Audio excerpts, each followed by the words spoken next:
Hello and welcome to The Hero Spouse. I'm Kendra Ruth, here to answer one of your questions about marriage and midlife crisis. Today we have Marissa. Marissa has a bomb drop of November 23rd, 2023, and a date of marriage of 2001.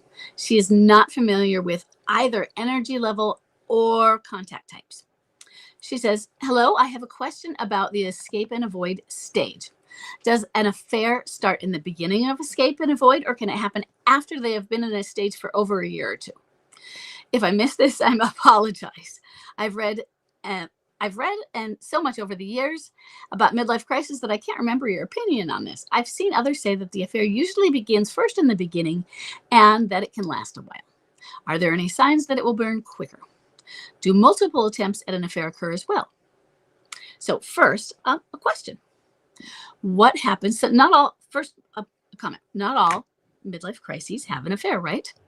So we have a percentage, and most MLCers will have an affair. Most of those are going to be a physical affair, meaning that it is sexual.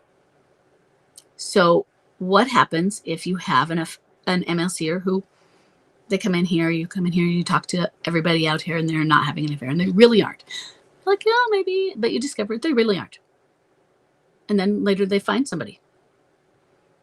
So does that mean it wasn't a midlife crisis and then it became one? Because there wasn't one. So that goes to the question you're asking. When does an affair start? Can it start in the escape and avoid phase? Does it have to start in the beginning? Does the affair, in other words, the timing of an affair doesn't determine what a stage is. In other words, what the timing of a stage is. So Heart's Blessings has said that if there is an affair, that it's not liminality.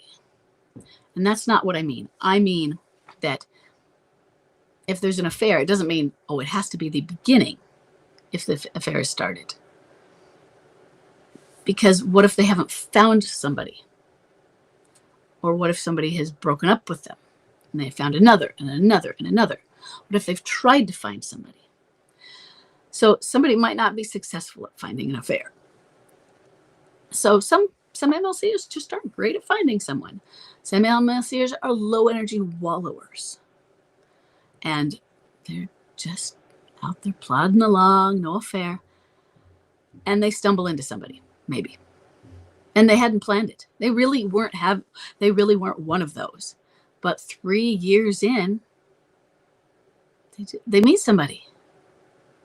And maybe, not trying to say that it's okay and it's all right, but maybe 3 years in and they haven't been at home, they meet somebody and start dating them, and they, in their minds, not defending it like it's okay, again, they don't think of it as an affair because they haven't even been with you for 3 years. And yet you're like, oh my God. And to others, it feels different because their spouse had been living at home before bomb drop, hiding it and sneaking around. So there's all sorts of different scenarios we can have here that qualify as an affair, and that MLCers will defend as, yes, it's an affair, it's not an affair. An MLCer will say, it's not an affair because I met her 7 days after I moved out of our house. An MLCer would say it's not an affair because I told you I didn't love you anymore. They didn't move out. And they told us that 6 months later, but never really changed anything. I mean, mixed messages. They're using excuses and justifications and BS, gaslighting. The truth is somewhere in the middle. The truth is somewhere in between, and by how people are going to define things as well. So, escape and avoid. Does an affair start in the beginning of escape and avoid?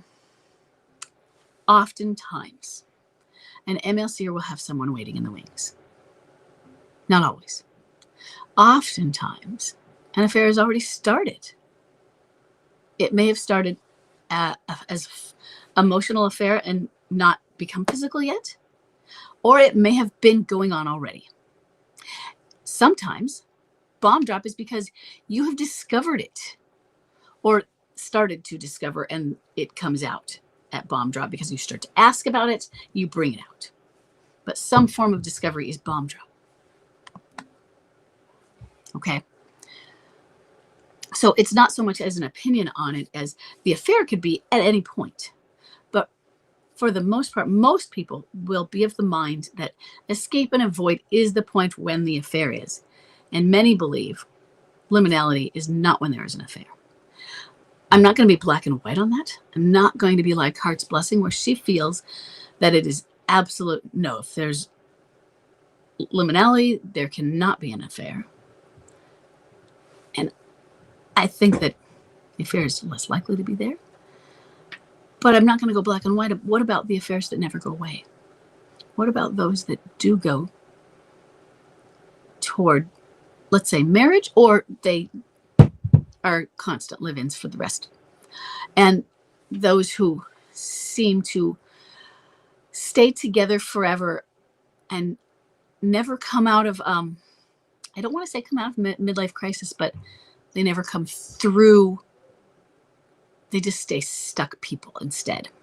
But if you're stuck and you're 80 and you just seem to be cranky codgers now, is it fair to say you're in a midlife crisis?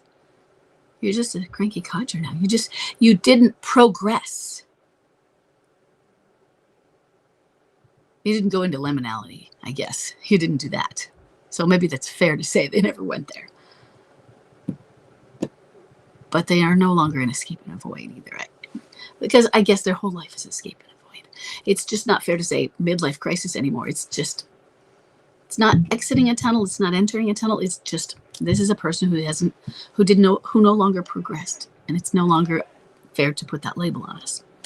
So it becomes murky, the terms we use.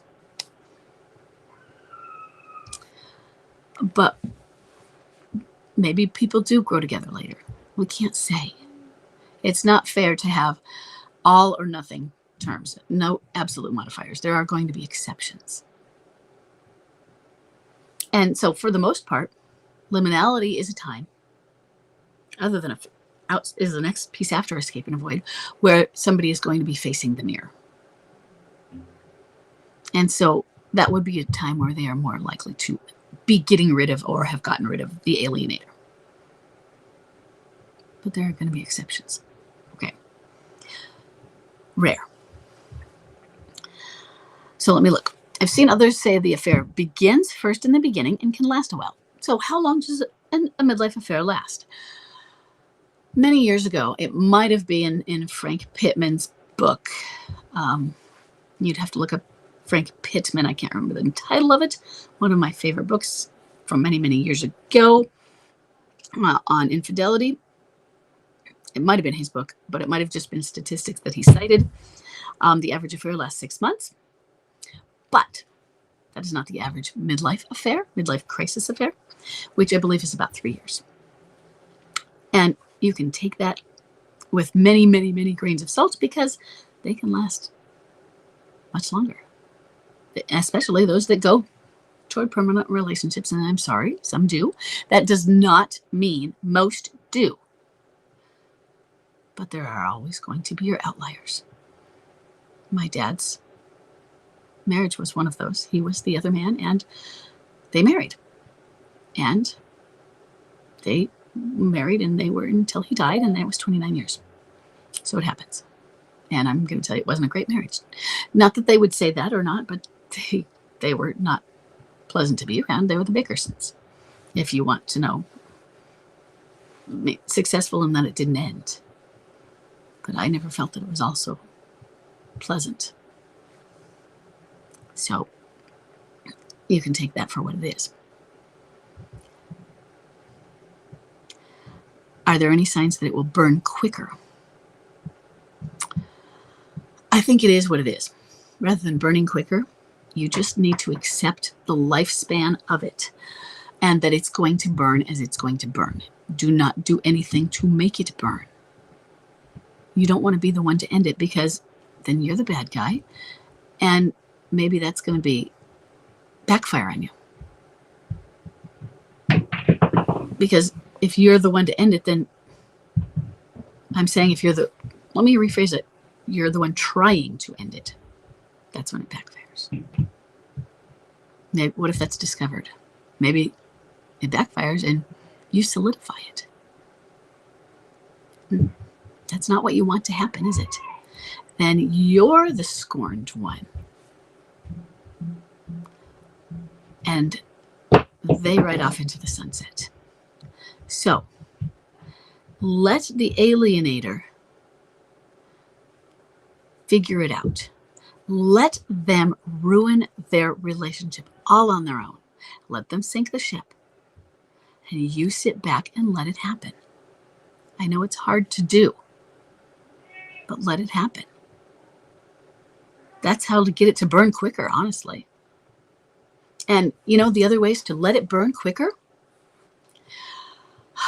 you don't want to do with the revenge is its best reward or a life well lived. Don't think of it as revenge, but live well and let them see you living well. Not so that they can be worse off, but so that you can be great. And they look at you and went, what's she got going on so that's going on so well?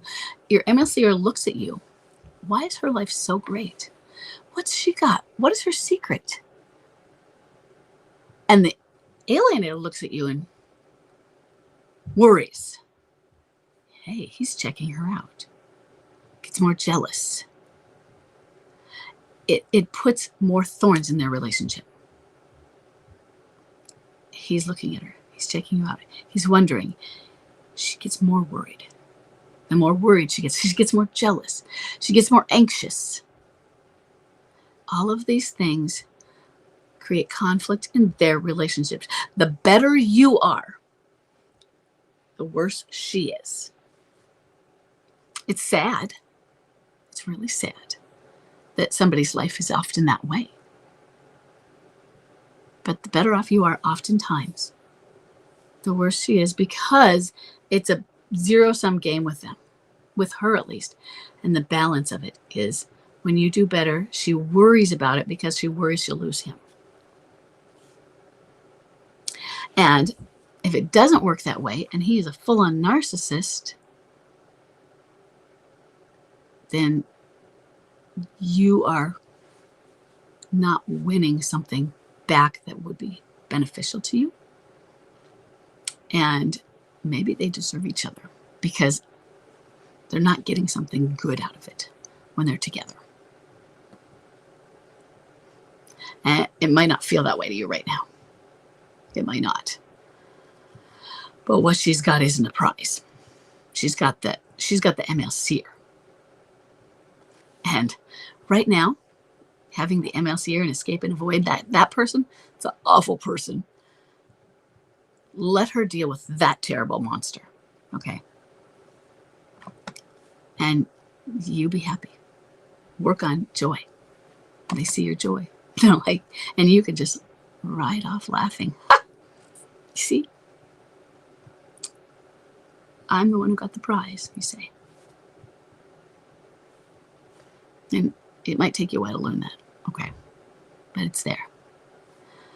And hopefully he will come through. And he can look at you and say, you know what? She did, and I'd like a part of it. And he can figure out how to come into his maturity. Maybe you'll be there, and you can put your hand out and say, I would like you to be a part of it too. Doesn't always happen, but sometimes it does. Okay? So, I hope this is helpful. And if you have any questions or need me to clarify anything, because you might, let me know. That's for all of you. And I'm here to answer anything you have.